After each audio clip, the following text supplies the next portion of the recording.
जी।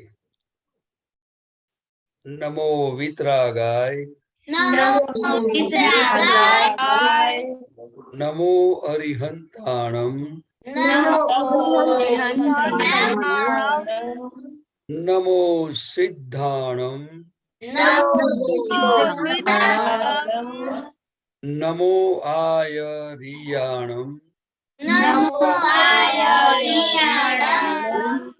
नमो उवज्जायाणम नमो लोए सव्व साहुणम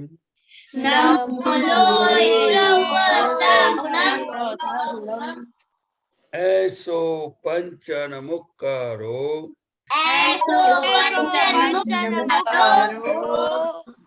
अव्वपावपणासनो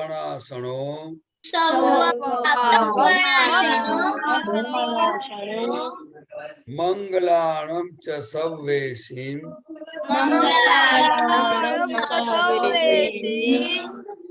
पडमं हवै मंगलम् ओम नमो भगवते वासुदेवाय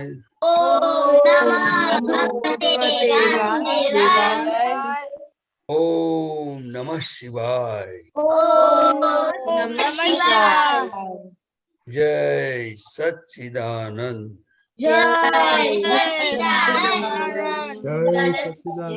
दीदी डेली प्रेयर बोल सकते हैं आप? हाँ बोलिए। बोल सकती। हे दादा भगवान, आप मुझे ऐसी शक्ति दें कि मैं अपनी हेल्थ को कभी भी कॉम्प्रोमाइज नहीं करूं, ताकि मेरा शरीर रूप साधन मुझे मेरे ध्येय को यानी कि पढ़ाई में और सत्संग में हमेशा सहायक बने। मैं पढ़ाई में बिल्कुल सिंसियर रहूंगी।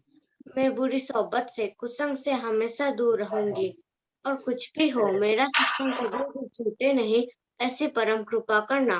प्राप्त मन वचन काया का योग और अपनी आत्मा का उपयोग केवल परोपकार यानी जीव मात्र की सेवा में ही करूं, जो सबसे बड़ा मानव धर्म है।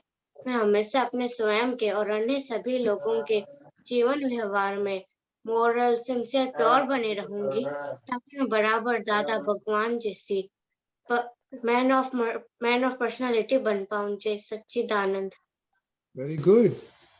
ओके देव आपको आता है study prayer?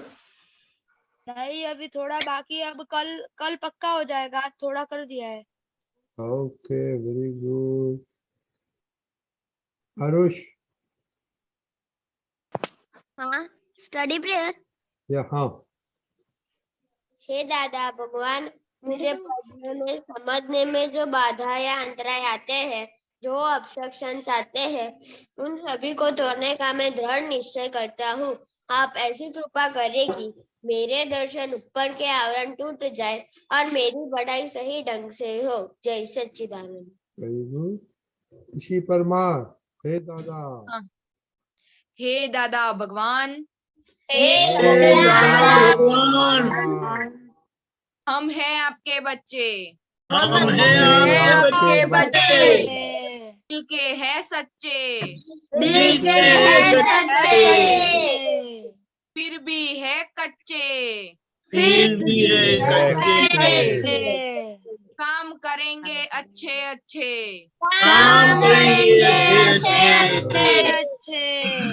Okay very good. अभी ये 2-3 दिन से हम दादा का एक गुण के बारे में बात करते हैं। आई थिंक कि अभी सबको अभी बराबर आया है। देखो आज हम चेक करेंगे फाइनली कि आप बराबर ठीक से कर पाए हैं कि नहीं। ओके देव? जय सच्चिदानंद। आज मैंने दादा की फर्स्ट लाइन में ये लिखा था कि शेयरिंग एवरीथिंग। तो आज मेरे बाजू में बैठना मेरा दोस्त है ना, वो कंपास नहीं लाया था, तो मैं सब चीजें ना एक्स्ट्रा रखता हूँ, तो मैंने उसे आज अपनी सब चीजें दी थी स्कूल में। ओके वो कंटिन्यू रखने का। ओके एक ही चीज दी है आपने? आपको भाई बहन कोई है घर में? भाई बहन कोई है? नहीं। कोई नेबर कुछ है? आप खेलने जाते हैं? जाते हैं? हाँ तो वो सब देखने का उधर कैसा होता है। ओके ओके हाँ, वो सिर्फ स्कूल में नहीं देखने का, घर में भी देखने का। मम्मी के साथ आप शेयर करते हैं, मम्मी का काम शेयर करते हैं आप। हाँ, जब जब मम्मी आराम कर रही हो ना, तब मैं बर्तन, अपनी ग्रैंड मदर को बर्तन वो सब करवा देता हूँ। ओके, तो सब कभी लिखने कभी का, वो जो जो आप करते हैं वो सब लिखने का एवरीडे पापा को। ओके। हाँ, पापा को ये जो हेडफोन पहने वो हाँ, शेयर करता हूँ तो कभी कभी। काम वाली को कभी झाड़ू मारने का हेल्प किया। नहीं, काम हाँ, वाली वो है नहीं सब ना वो घर पे। ये सब सोचने की बात है। ओके सीता दीदी। जय सच्चिदानंद। मुझे ये गोल के बारे में पता नहीं है, लेकिन आज का मेरा रिपोर्ट में मैंने मम्मी का हम डुबाया था। नहीं, गोल में तो आपका है ना शुद्धात्मा देखने का। शुद्धात्मा पद, हाँ वो है। उसमें तो मैं थोड़ा थोड़ा रही थी 5-10 बार। लेकिन मम्मी में शुद्धात्मा नहीं देखा। हाँ, तो बड़ी दीदी किधर है। बड़ी दीदी उसके काम में है अभी, उसका अच्छा, कुछ प्रोजेक्ट तब है। तबीयत ठीक है ना। हाँ, ओके वेरी गुड। नव दीदी। जय सच्चिदानंद। आज मैंने लिखा था कि मैं दादा भगवान जैसे प्योर होना चाहती हूँ और सबको सुख देना चाहती हूँ। मैंने आज सबको सुख दिया था। सब कुछ प्योर करके बाद में क्या बोला आपने। मैं सबको सुख देना चाहती हूँ। नहीं मैंने दीपक दादा क्या बोला। सबको सुख देना चाहती है। ओके, आज किसी को सुख दिया आपने। हाँ, मासी को, मम्मी को और नानी को। ओह क्या बात है, वेरी गुड। विजय दीदी। हाँ जय सच्चिदानंद। मेरा टू बिकम लाइक दादा में विनय है, तो आज मेरे से वो ब्रेक हो गया था। हमारी सोसाइटी का छोटा सा लड़का मुझे को परेशान कर रहा था, तो मैं मतलब गुस्सा हो गई थी और उसे डांट दिया था मैंने। वो लड़का छोटा था बड़ा था आपसे। छोटा था वो, मे बी सीनियर केजी में पढ़ता था। हाँ, ओके। आपके साथ कौन है। कीर्तन। कीर्तन नाम लिखो, हमको याद नहीं रहते। कीर्तन। जय सच्चिदानंद। आपने चूज किया वो दादा जैसे क्या बनने का है। हाँ, मैंने विनय चूज किया है। क्या बोलो। आज मेरे से मम्मी के ऊपर विनय हो गया था। हाँ, विजय दीदी आप किधर बैठ नहीं सकते, डिस्टर्बेंस आप क्यों बोलते हैं बाद में। मोनिका दीदी। हाँ, मेरा दादा का ज्ञान में लघुतम भाव था। आज मैं लघुतम में रही थी और मैंने आज कोई भी टेढ़ापना मम्मी के साथ नहीं किया और मैंने मम्मी की मदद भी की सभी कामों में। और आज मैंने टाइम टेबल नहीं भेजा क्योंकि आज मैं पूरे दिन बाहर थी, तो मैं कल जरूर भेज दूंगी फ्री टाइम में। और आज मेरे से कलम 4 ब्रेक हो गया था क्योंकि आज जब मैं वापस आ रही थी घर पे, तो वो 2 घंटे का रास्ता था, तो भैया के गाड़ी में ही बैठी हुई थी, तो वो फोर्सफुली इतने स्पीड से चला रहे थे कि मेरे आंखों में दर्द होने लग गया। तो मुझसे आज विधि भी नहीं हो पाई क्योंकि मैं घर आके ही कपड़े बदल के रेस्ट करना पड़ा। खुशी। हाँ, जय सच्चिदानंद। मुझे दादा के ज्ञान में एडजस्ट एवरीवेयर, आज मैंने 3 बार एडजस्ट नहीं किया। किधर बोलो जल्दी जल्दी। आज मैं मम्मी ने सुबह कहा था कि मेरा थोड़ा सा काम कर लो और फिर पढ़ने बैठ जाना एग्जाम के लिए, तो मैंने मम्मी का काम दुबा दिया, मम्मी मुझसे नहीं होगा। फिर मम्मी गुस्सा हो गई तो मैं चुपचाप जाकर मम्मी ने जो काम दिया वो कर दिया। ओके दूसरा। आप लिखो लिखो, ये बहुत इम्पोर्टेंट काम आएगा आपको। ये आपको पता क्या बताता है, ये तो ट्रेजर है, अपना लाइफ का ट्रेजर है सब। तो वो उसका आपका गुनाह माफ हो ज्यादा करेंगे, लिखेंगे अच्छा तरह से।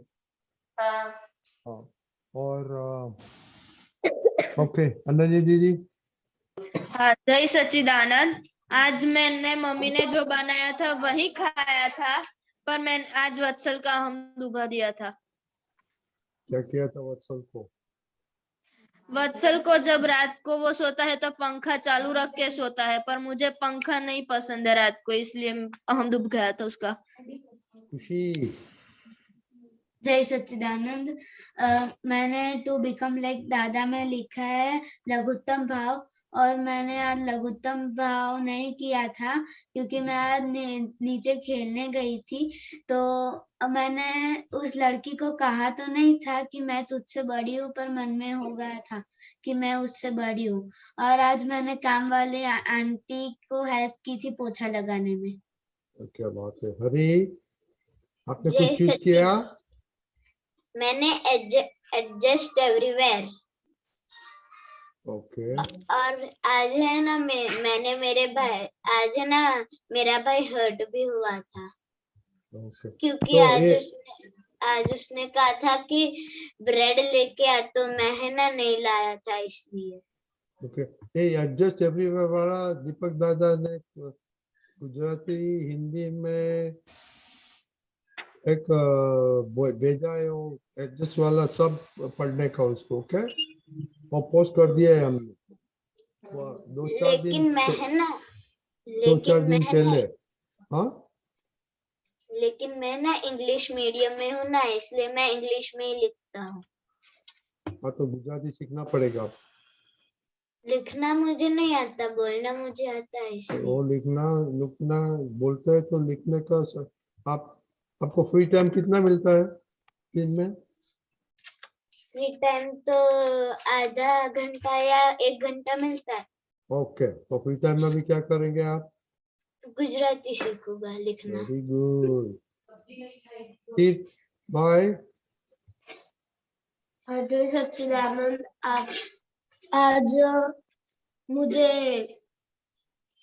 आज मेरा स्कूल में फ्रूट डे था, इसलिए आज मुझे बहुत खुश रहा था। और मैंने आज किसी का हमने डुबाया था और किसी पर गुस्सा नहीं किया था। नहीं, आपका दादा का क्या एक चीज क्या है? गुस्सा नहीं करने का। हाँ, तो उसकी बात बताओ ना। ओके, हरी, आपको क्या बोलने का है? वो है ना आज मैंने सब्जी भी नहीं खाई थी इसलिए। क्यों? क्योंकि वो है ना मुझे पसंद नहीं है। क्यों नहीं पसंद है? हाँ? किसने बोला पसंद नहीं? किसने बोला आपको पसंद नहीं है? मैंने कहा। आपने कहा? आपने किधर से क्या? मैंने कहा क्योंकि मेरा मन ने कहा। ना, मन ने कहा तो मन का सुनने का किसने बोला? मन ने का सुनने का है। आप तो मुझे ऐसे बोल रहे मन का सुनने का है। नहीं तो क्या बोल रहा है दादा? आप तो मुझे क्या बोलते हैं?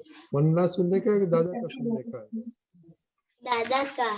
तो सोचो, विधि दीदी से बात करो। अपूर्वा दीदी।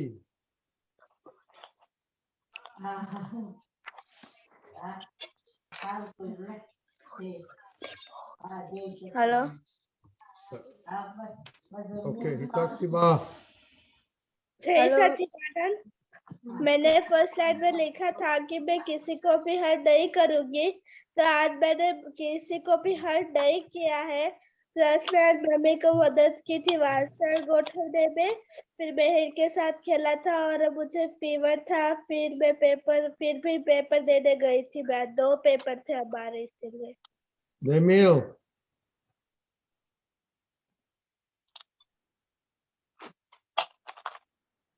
नेमिल अनम्यूट करिए। भाई दीदी।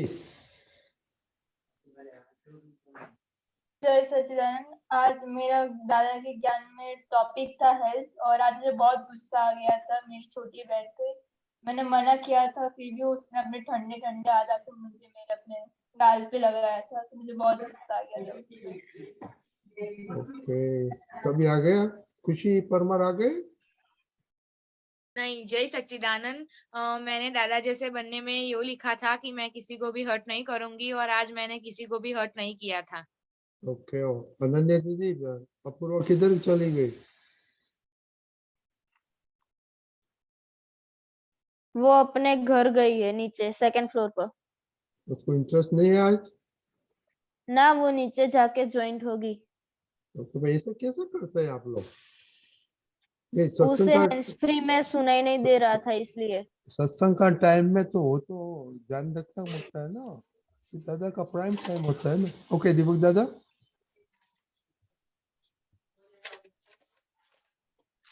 मम्मी कोई काम देती है तो ये रिफ्यूज बड़े आसान से कर लेते हैं।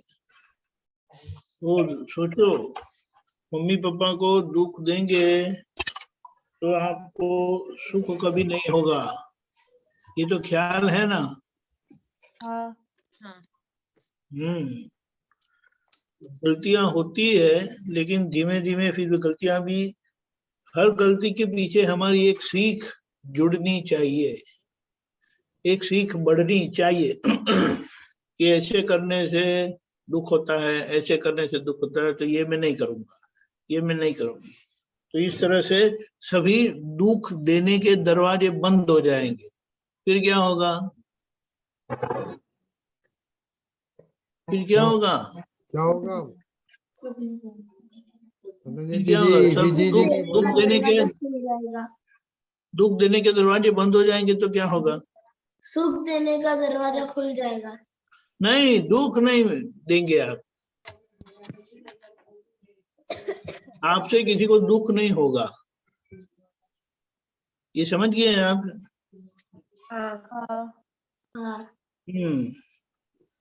छोटे बच्चे को डांट दिया, बड़े लोगों का हक होता है ना छोटों को डांटने का, विधि ऐसा बोलती है। पर मैं अभी अभी ट्यूशन से आई थी और लिफ्ट का दरवाजा बंद होना ऐसे ही खोल देता था, इसलिए मेरे को थोड़ा गुस्सा आ गया। सही है, लेकिन ये सब टेस्टिंग है हमारी। हाँ। फिर हरि ने सब्जी नहीं खाई, कहाँ गए हरि आपका? जय सच्चिदानंद। सब्जी, एक बात समझते हैं, ये खाने का है ना, जो भी खाना है ना, वो 6 स्वाद का ही बना है, टेस्ट 6 से 7वां नहीं है। हाँ, मुझे आते हैं। वो आते तो क्या करना है? सब्जी नहीं भाती उसका क्या करेंगे? हाँ, क्योंकि जो सब्जी नहीं भाती आपने नहीं खाई, तो वो जो आपको उनका गुण देने वाला था वो नहीं मिला आपको। अभी वो गुण कहाँ से आएगा? कहाँ से आएगा? आप समझ गए? ये अपने ये दिमाग के कंप्यूटर में से है ना, नहीं भाता है ना, वो बिल्कुल निकाल दो, क्योंकि ये एक गलत मान्यता ही है खाली। समझ में आया? हाँ। केवल गलत मान्यता। तो ना भाने का जैसा कुछ है ही नहीं, उसमें क्या है? आंख बंद करके किसी ने खिला दिया, आपको पता चलता है क्या खाया वो? हाँ, सिर्फ करेला पता चलता है ना? हाँ। आंख बंद के भी खाया, करेला पता चलता। तो धीमे धीमे हमें खुली आंख से देखना है और खाना है और उसका टेस्ट लेना है। इस टेस्ट के ऊपर ध्यान होगा ना, तो नहीं बाता है ऐसा नहीं रहेगा। आप समझे? तभी जो खाना मम्मा बनाती है तो उसका गुण है, ये भी ध्यान रखो। बराबर है? फाइन। जय सच्चिदानंद। ओके प्रदीप दादा, आपने सब सुना, अभी आप कुछ बातें करो, बाद में क्वेश्चन लेगा आरुष। ओके, जय सच्चिदानंद। जय सच्चिदानंद। आप सबको सुख देना चाहते हैं तो दादा भगवान कैसे थे कि जब वो सुबह कितने बजे उठते थे, वो खुद अपना काम करते थे, विधि करते थे। फिर उनको पता चल जाता था कि सब बिजनेस वाले, जॉब वाले वो लोग आएंगे, तो दादा तैयार होके बैठ जाते थे और सब लोग दर्शन विधि करके फिर अपने अपने धंधे में, सर्विस पे चले जाते थे। एक बार मैंने देखा कि दादा भगवान के लिए एक प्लेट में नाश्ता आया, गरम गरम पोहे, और उनकी बाजू में रखा था। लेकिन जब महात्मा वन बाय वन आने लगे और फिर विधि करने लगे, फिर विधि होने के बाद एक चले जाते थे, इसमें बीच में कोई सत्संग का माहौल खड़ा हो गया। दादा ने क्या किया होगा?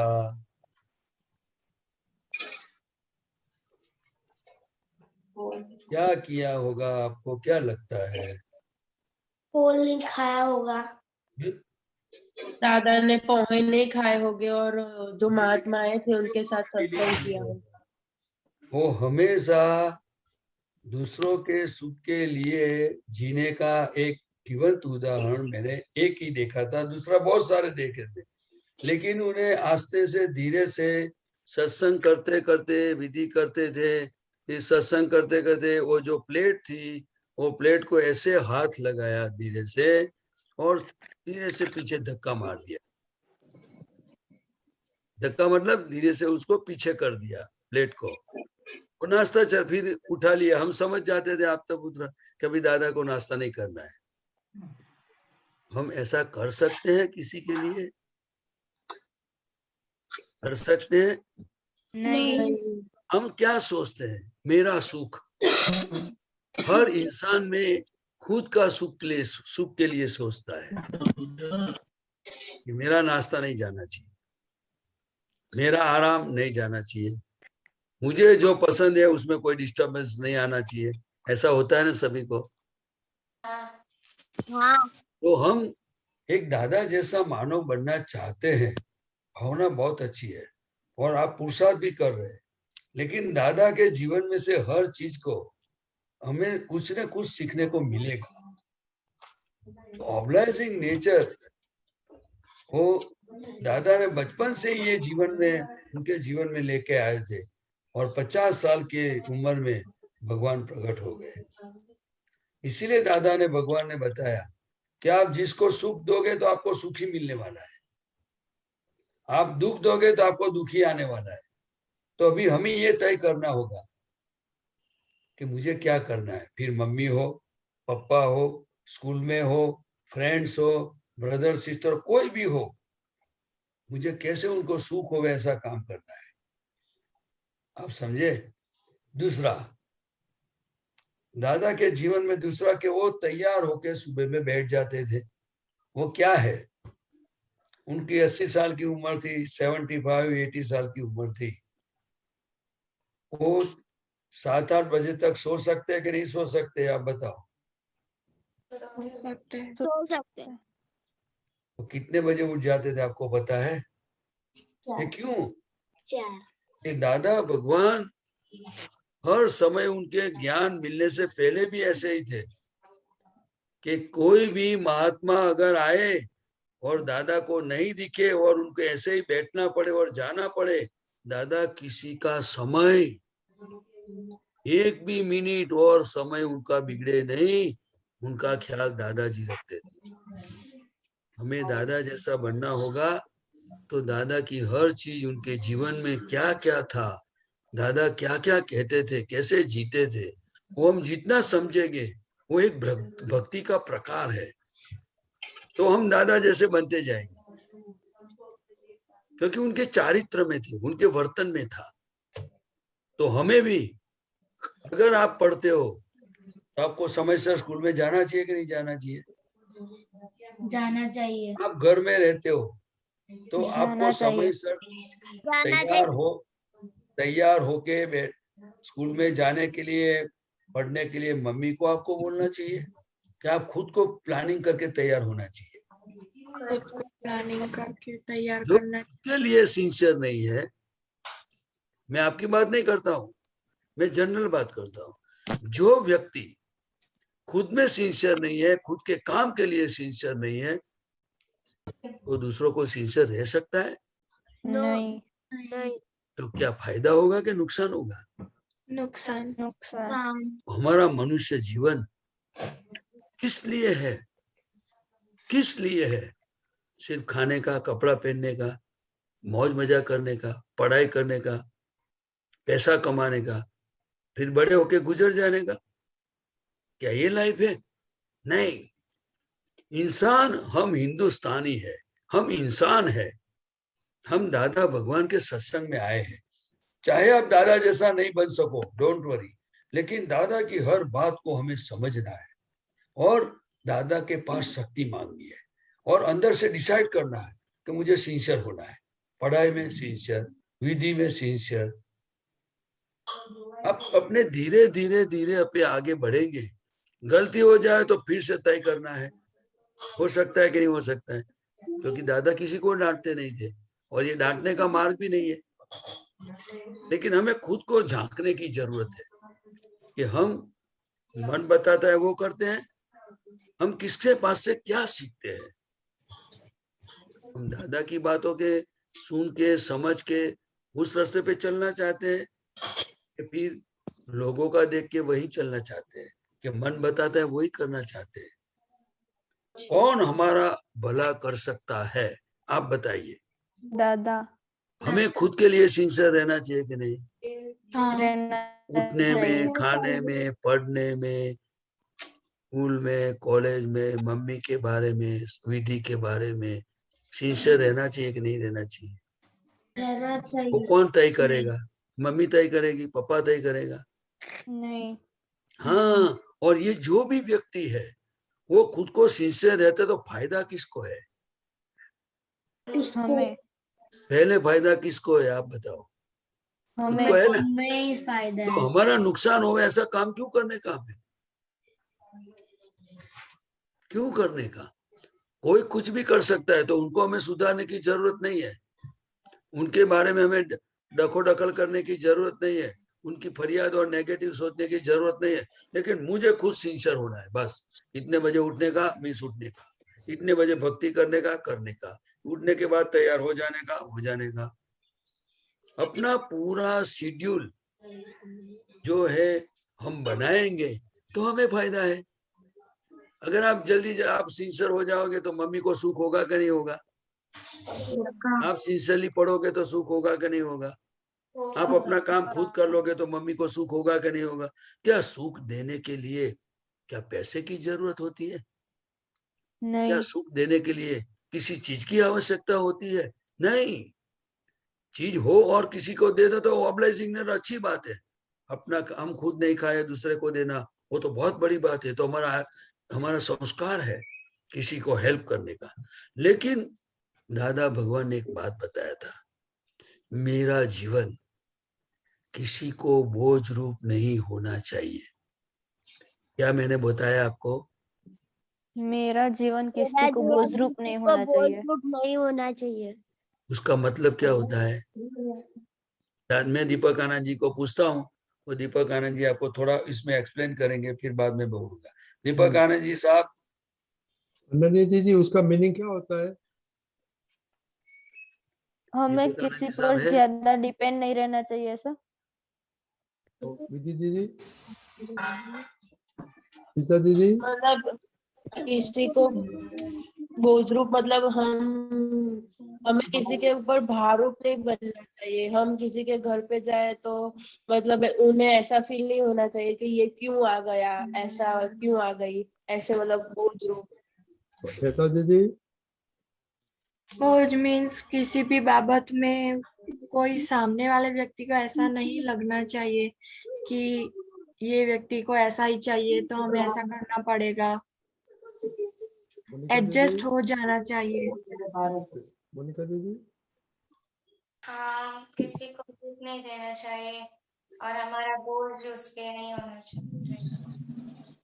ओके। दीपक दादा आप बताइए अभी। दीपक दादा, हाँ, नहीं दीपक दादा किधर है? एक मिनट, मेरा कनेक्शन टूट गया था।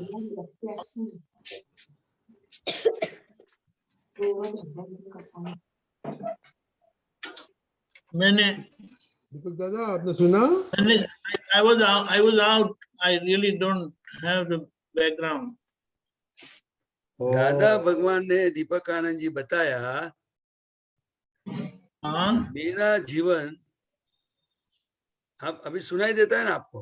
हाँ हाँ बोलिए। मेरा जीवन बोझ रूप नहीं होना चाहिए। हाँ, किसी तो को ये भी बच्चों को जो मम्मी पापा टीचर के लिए उनको उसमें से कैसे मार्गदर्शन मिले, उसकी थोड़ी बात करने के लिए आपको मैंने बोला। हाँ, तो कि इस उसका जीवन में हमारा जीवन कैसा होना चाहिए। उसका मतलब क्या है कि दादा भगवान क्या बताते हैं कि मैं दूसरों का बोझा बढ़ाने के लिए नहीं आया हूँ, मैं लोगों का बोझा हल्का करने आया हूँ। तो वो जिस तरह भी हो सकता है ना, तो बोझा हल्का करते थे। इसीलिए उन्होंने कहा ऑब्लाइजिंग नेचर रखने कहा। कहीं जाते हैं तो किसी को पूछ लेते कुछ काम है तो बताइए। बहुत सारे उदाहरण है। हम हमारे घर में क्या कर सकते हैं कि बच्चों को भी मम्मी को पता नहीं होता ना कि आपकी पढ़ाई इंपॉर्टेंट है। क्या लगता है आपको? पता होता है। नहीं नहीं, मम्मी को क्या पता होता है? मम्मी को तो बस अपना काम ही दिखाई देता है कि बस मेरा काम निपट जाए तो मैं मुक्त हो जाऊं। बच्चों का पढ़ाई इंपॉर्टेंट नहीं है, इसीलिए तो आपको स्कूल भेजते हैं ना। नहीं। हाँ, तो सोचो ना, तो कभी मम्मी ने पूछ लिया, बोल दिया कि जरा बेटे थोड़ा ये कर लो, तो कैसे मना कर सकते हैं? ये ऐसा अंदर फिट कर लो, बिल्कुल फिट कर लो। एक बीच में ऐसी एक बात भी आई थी कि आप मम्मा को कुछ करने बोलते हैं तो वो कितनी बार ना कहा उन्होंने, 10 में से कितनी बार ना बोलते हैं। और 10 बार अगर मम्मा ने कहा आपको कुछ करने के लिए तो आप कितनी बार ना कहते हैं? बोलो। हम लोग 10 बार कहते हैं और मम्मी एक भी बार नहीं कहती। क्या हरी बेटे, क्या बताया आपने? नहीं, लेकिन दूसरे बच्चे तो बहुत सियाने हैं, वो ऐसा नहीं करते। नहीं, ऐसा नहीं है। हम भी ऐसा ही करते हैं। हम ऐसा ही करते हैं। ये कुछ नहीं, हमें ये पता चलता है ना, यही सबसे बड़ी बात है। और अंदर है ना, ये ऐसा नहीं रोज स्क्रू ड्राइवर से नहीं करना, लेकिन समझ का स्क्रू ड्राइवर रोज फिट करो कि कुछ भी हो डैडी मम्मी को दुख देना नहीं है। एक रोज एक ऐसा करके सर पर डंडा मारो, मम्मी डैडी को दुख नहीं देना है। तो फिर देखो फिर, और ये अगर हो जाता है तो जीवन में आप कभी दुखी नहीं होगे। ये सुखी होने की चाबी, happiness is our goal of life है ना एक। और हैप्पीनेस के लिए मेन गोल हैप्पीनेस है फाइनल। और उसमें हमने हेल्थ को लिया, रखा, स्टडी को रखा और सत्संग को रखा।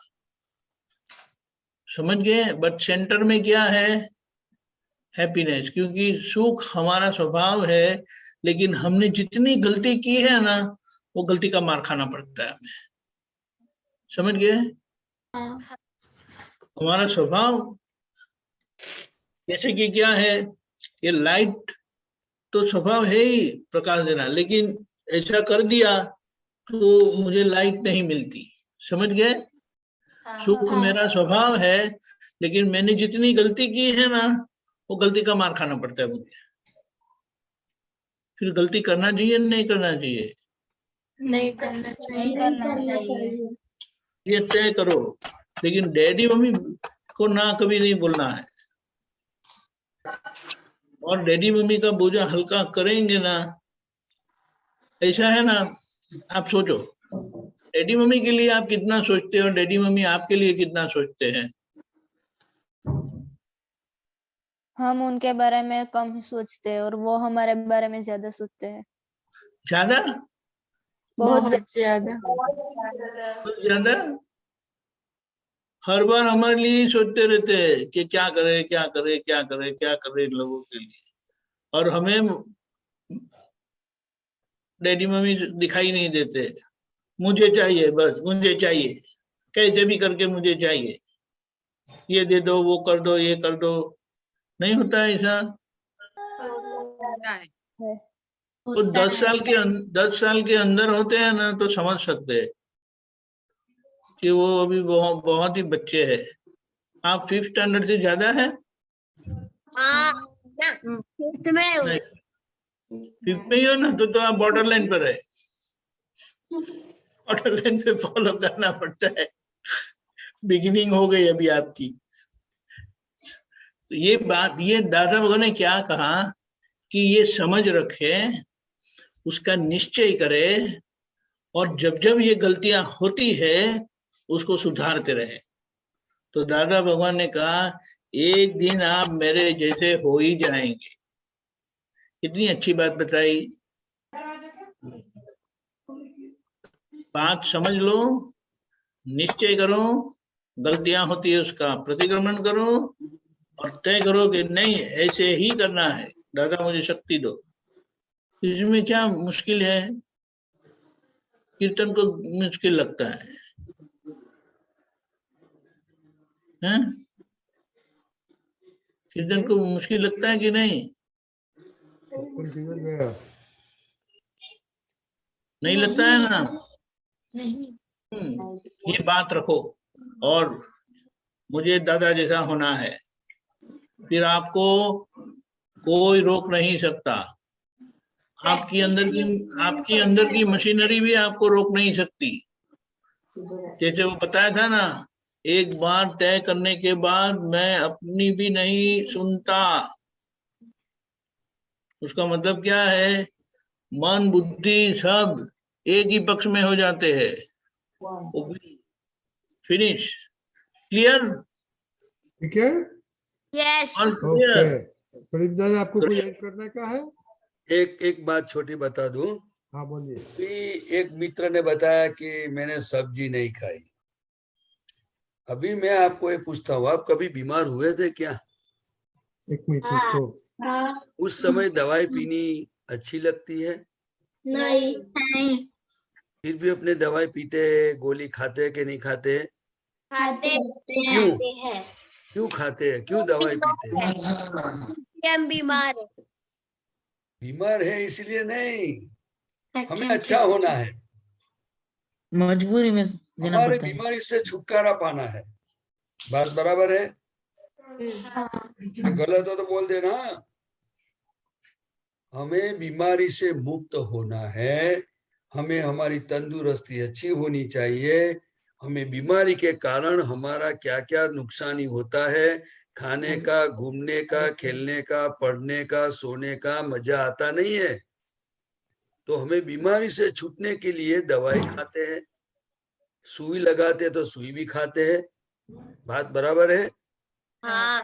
डॉक्टर को फी दे करके हम दवाई लेते हैं, और मम्मी को एक भी पैसा नहीं देने का। और जब सब्जी बनाती है तो मुझे ये नहीं खाना है, कोई चीज बनाते मुझे ये नहीं खाना है। तो दादा भगवान ने क्या रिसर्च किया पता है? दादा भगवान ने बताया कि आपके सामने जो चीज आती है वो आपने ही इनवाइट किया था, और ये जो सामने आती है तो आपके अंदर उनकी जरूरत है। जो चीज आपको नापसंद है वही शरीर के अंदर उनकी जरूरत है। अभी आप बताओ, सब्जी में खाने से आपको क्या नुकसान है ये बताओ। दूसरा, ये सब्जी से क्या खाने से क्या फायदा होगा, वो हमें पहला हमारे पास समझ है कि हम सिर्फ मन की बात सुनते हैं, हम टेस्ट की बात सुनते हैं। दीपक आनंद जी ने बताया ना आपको, ये आप बस ऐसे ही ना बोल देते हैं। तो इस सत्संग में दादा भगवान कहते थे आपको अधिकार है, नहीं खाना वो बात की बात है, लेकिन क्यों नहीं खाना है, ये खाने से मुझे क्या नुकसान है वो तो समझना चाहिए या नहीं समझना चाहिए। और बिना टेस्ट किए मुझे नहीं अच्छा लगता है, ऐसा कैसे हो सकता है। अगर हम दादा जैसा बनना चाहते तो दादा ने कितने संयोग में से पसार हुए, कितनी कठिनाई आई, तब तो भगवान खुले हो गए। तो हमारा प्रोग्रेस कैसे होगा। आप नमक खाएंगे तो आपको पता चलेगा कि नमक का स्वभाव खारा है, आप मिर्ची खाओगे तो पता चलेगा कि मिर्ची का स्वभाव तीखा है। उसी तरह करेला खाओगे, भिंडी खाओगे, जो भी सब्जी है हम खाएंगे तो पता चलेगा कि भाई उसमें है क्या, उसका टेस्ट क्या है, उनका स्वभाव क्या है। आपको क्या लगता है, आप बिना समझे आप पढ़ाई करोगे तो आप क्या फर्स्ट आ सकते हो? नहीं। आपका इंटरेस्ट बढ़ सकता है? नहीं। लेकिन समझ के साथ आप पढ़ोगे तो कोई भी कॉर्नर से आंसर पूछेंगे तो आप जवाब दे सकते हो, बराबर। तो समझदारी की जरूरत है। फिर खाना नहीं खाना वो सेकेंडरी बात है, लेकिन पहले हमें समझ होनी चाहिए। हर चीज को दादा भगवान यही बार बार कहते थे कि हमें समझने की जरूरत है।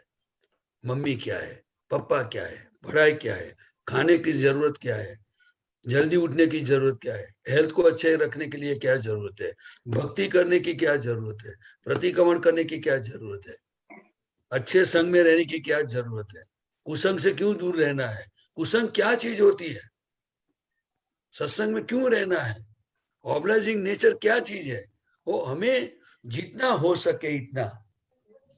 ये दादा के सत्संग में से आपको बहुत दादा की कृपा से और दादा का जीवन में से हर चीज हमें सीखने को मिलेगी। और आप इतने खुश नसीब हैं, आपको दादा के किताब पढ़ने की जरूरत नहीं। महात्मा लोग मिले हैं, आपता पुत्र मिले हैं, और रत्नी दादा इतने आपके साथ कितनी डीलिंग कर रहे हैं, कितने टाइम से सिंसियरली। तो आप कितने खुश नसीब है, आपके माँ बाप आपको सपोर्ट करते हैं, आप कितने खुश नसीब है। दादा की कोई किताब पढ़ने की जरूरत नहीं, दादा ने वहां क्या बोला, इधर क्या बोला, उधर क्या बोला, आपको डायरेक्ट मिल जाता है। तो मेरा आपको बहुत रिक्वेस्ट है, आपकी शक्तियों को खूब डेवलप करो, कंस्ट्रक्टिव एंड पॉजिटिव। मैं 2 मिनट के लिए रजनी दादा को रिक्वेस्ट करूंगा कि दीपक आनंद जी ये बच्चे को कंस्ट्रक्टिव शक्तियों को कैसे डेवलप किए उसका एक एग्जांपल 2 मिनट के लिए दे। दीपक आनंद जी 2 मिनट। अक्रम विज्ञान कंस्ट्रक्टिव के लिए उनको समझा। हाँ, अक्रम विज्ञान का फाउंडेशन क्या है? कंस्ट्रक्टिव पॉलिसी, यानी कोई भी परिस्थिति में हमें अब हमारा लाभ कर लेना है। वो अगर हमें समझना है और वो समझ लिया, आपका काम हो जाता है। मम्मी ने डांटा, मम्मी ने अच्छा खाना बनाया तो भाता तो नहीं है, तो मुझे कहाँ भाता था। लेकिन हमारे टाइम पर कोई सत्संग करने वाले नहीं थे, तो अपनी मनमानी की, लेकिन वो मनमानी के कारण कुछ ना कुछ कमजोरी रह गई, तभी वो उसका फल खाते।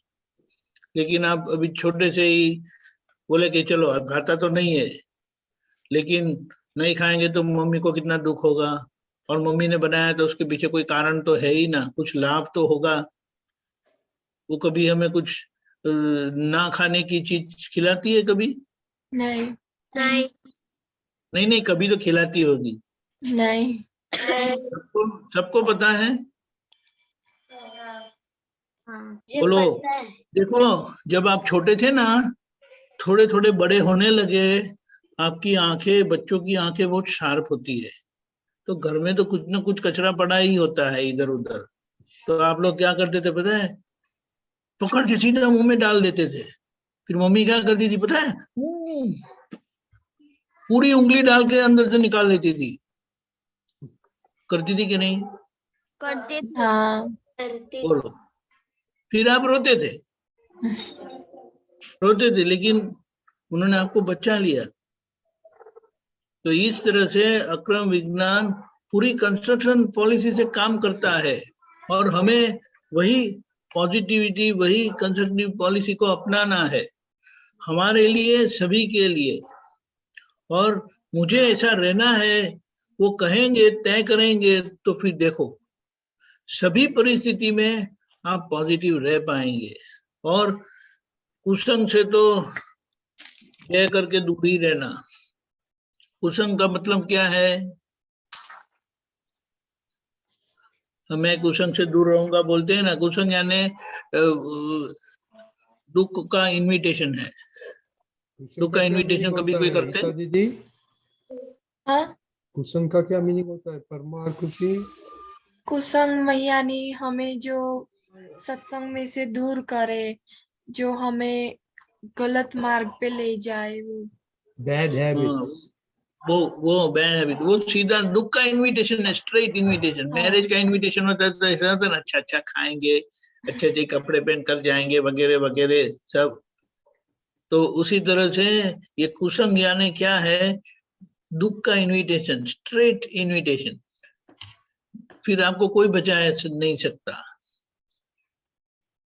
समझ गए? ठीक है। हाँ। ओके प्रदीप दादा। ओके ओके, किसी को आज तो बहुत बहुत अच्छा सुनना है। किसको रिकैप किसको करने का है? दीदी आपने बहुत लिखा है, बोलो। हाँ, अगर हम मम्मी पापा को दुख देंगे तो हम कभी सुखी नहीं हो पाएंगे। हमें अपनी गलतियों से सीखना, मतलब हर गलती से हमें कुछ ना कुछ सीख मिलती है, वो हमें लेनी चाहिए और फिर से वो गलती ना हो उसका ध्यान रखना चाहिए। और जो सब्जी मम्मी बनाती है उसमें जो जरूरी तत्व होते हैं वो हम ऐसे कहते हैं कि मुझे नहीं पसंद है इसलिए नहीं खाते हैं, तो वो तत्व जो है वो हमारे शरीर में उसकी डेफिशिएंसी हो सकती है। और जो खाना होता है उसको देख के खा के और उसका टेस्ट हम लेंगे तो ये नहीं भाता है, ऐसा नहीं होगा हमें। और दादा सबको सुख देते थे और दादा सभी के सुख के बारे में ही सोचते थे, अपने बारे में बाद में सोचते थे। ऐसा हमें करना चाहिए। जो हम दुख देंगे तो दुख मिलेगा और सुख देंगे तो सुख मिलेगा, इसलिए हमें सबको सुख देना चाहिए। दादा किसी की एक मिनट भी बिगड़े नहीं, व्यर्थ ना जाए, उस बात का ध्यान रखते थे। और वो जैसे जी गए ऐसा उनके जीवन में से हमें सीख के उनके जैसा बनने की कोशिश करनी चाहिए। दादा की हर बात समझने जैसी है। यह मनुष्य जीवन हमें सिर्फ खाने पीने या सोने के लिए नहीं मिला है। हमें दादा की बातें समझ के उसको अमल करना चाहिए और अपने आप के साथ सिंसियर रहना चाहिए। अपने शेड्यूल को स्ट्रिक्टली फॉलो करना चाहिए। और दादा ऐसे कहते थे कि मेरा जीवन किसी के लिए बोझारूप नहीं होना चाहिए और मैं लोगों का बोझ कम करने के लिए आया हूँ, बढ़ाने के लिए नहीं, ऐसा कहते थे। और हमें मम्मी को ना नहीं कहना चाहिए किसी भी बात में, क्योंकि हम उसको ना कहते हैं तो उनको बहुत दुख होता है, लेकिन वो कहते नहीं है, लेकिन अंदर से उनको दुख होता है। और हमें अपनी समझ को बढ़ा के मम्मी पापा को दुख नहीं देना है, ऐसा नक्की करना चाहिए। ये सुखी होने की बहुत बड़ी चाबी है। सुख हमें अच्छा लगता है, वो अपना स्वभाव है, लेकिन हमें अपनी गलतियों के कारण मार खाना पड़ता है, उससे हमें बहुत ही दुख मिलता है। और समझ अपने अंदर बढ़ानी चाहिए और उसका निश्चय करना चाहिए और उसका प्रतिक्रमण करना चाहिए। ऐसा करेंगे तो हम दादा के जैसा बन जाएंगे। एक बार निश्चय कर लेते हैं और अपनी सुनते नहीं है अपना मन जो हमें गलत बताता है वो, तो हम उसका निश्चय करेंगे तो भी दादा जैसे बन जाएंगे। अपने सामने जो चीज आती है वो खुद ही इनवाइट की हुई है और उसकी हमें जरूरत है, इसीलिए वो सामने आती है। समझ होनी वो बहुत जरूरी है और हम बहुत खुशनसीब है कि हमें किताबें नहीं पढ़नी पड़ती है। हमें आपतपुत्र महात्मा सब इतना अच्छा अच्छा सिखाते हैं और हमें हमेशा पॉजिटिव रहना चाहिए। और कुसंग यानी दुख का स्ट्रेट इनविटेशन। जय ओ सच्चिदानंद। बहुत अच्छा, बढ़िया। दूसरे लोगों ने बोला है तो प्लीज पॉज करने का, अभी टाइम नहीं है। ओके, वेरी गुड रीता दीदी। ओके, जय सच्चिदानंद।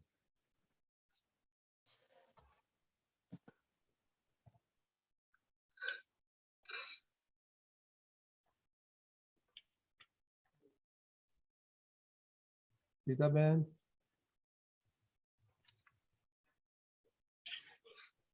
जय सच्चिदानंद रजनीकांत अंकल साहेब। जय सच्चिदानंद। प्रदीपानंद जी साहेब जय सच्चिदानंद। दीपकानंद जी जय सच्चिदानंद। जय सच्चिदानंद, जय सच्चिदानंद बोलो। दीपकानंद जी આ છે ને બુક નંબર B13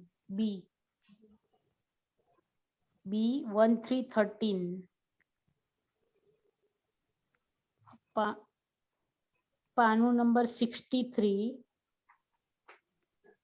તારીખ 14/2/74 74 Mumbai.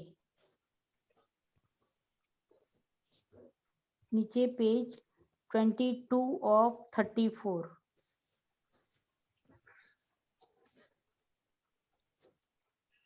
Book number 6, binding number 6।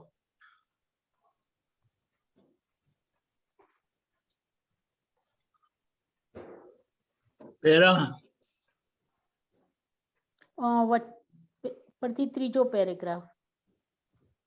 Okay, बोलिए, बोलो।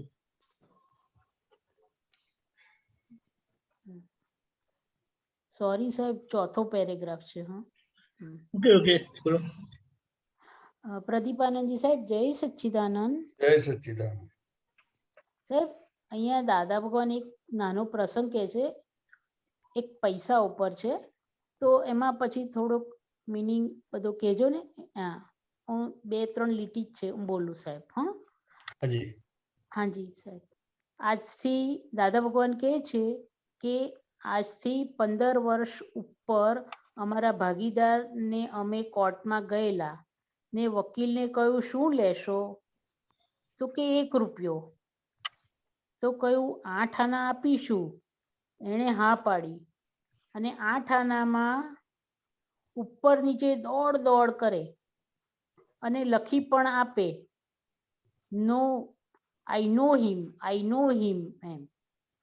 અને આ કેટલા સાચા ખોટા પણ સરકારે જાણે કે આમ જ હોય। હવે કામ પતી ગયું। એણે રૂપિયો ઠરાવેલો તે માંગ્યો।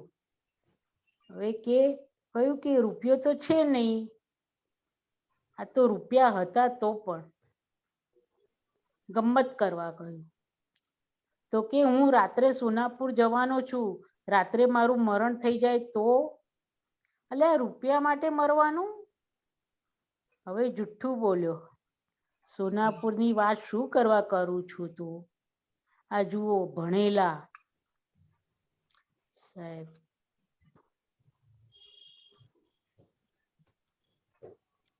હા, એટલે આમાં તમારે શું કહેવા માંગે છે એ જાણવું છે? હા, એટલે એ જે વકીલ હોય એને રૂપિયો આપવાનો। દાદાએ કહ્યું, દાદા પાસે પૈસા હતા જ પણ ગમ્મત ખારવા ખાતર કીધું કે 8 નથી, આના આપીશું। ના રૂપિયા તો છે નહીં એમ। રૂપિયા તો છે નહીં। હા, રૂપિયા હતા જ છતાં પણ ગમ્મત કરવા કહ્યું કે બરાબર। હું રાત્રે સોનાપુર જવાનો છું, તો રાત્રે મારું મરણ થઈ જાય તો? વકીલ એવું કે છે, હું રાત્રે સોનાપુર જવાનો છું ને રાત્રે મારું મરણ થઈ જાય તો? એટલે આ રૂપિયા માટે મરવાનું? દાદા ભગવાન કે છે રૂપિયા માટે મરવાનું? એવું જુઠ્ઠું બોલ્યો। સોનાપુરની વાત શું કરવા કરું છું? આ જુઓ આવું ભણેલા। હા, એટલે દાદા ભગવાને શું કહ્યું કે આપણે વ્યવહારમાં તમારે રૂપિયો જોઈએ છે તો આપણે એમને કહેવું જોઈએ કે દાદા ભગવાનની પોલિસી કેવી હતી કે તમારે એને કહેવું જોઈએ ભાઈ કે ભાઈ મારું કામ કરવાનો રૂપિયો થશે, તમારે મને રૂપિયો આપવાનો। ખ્યાલ આવ્યો?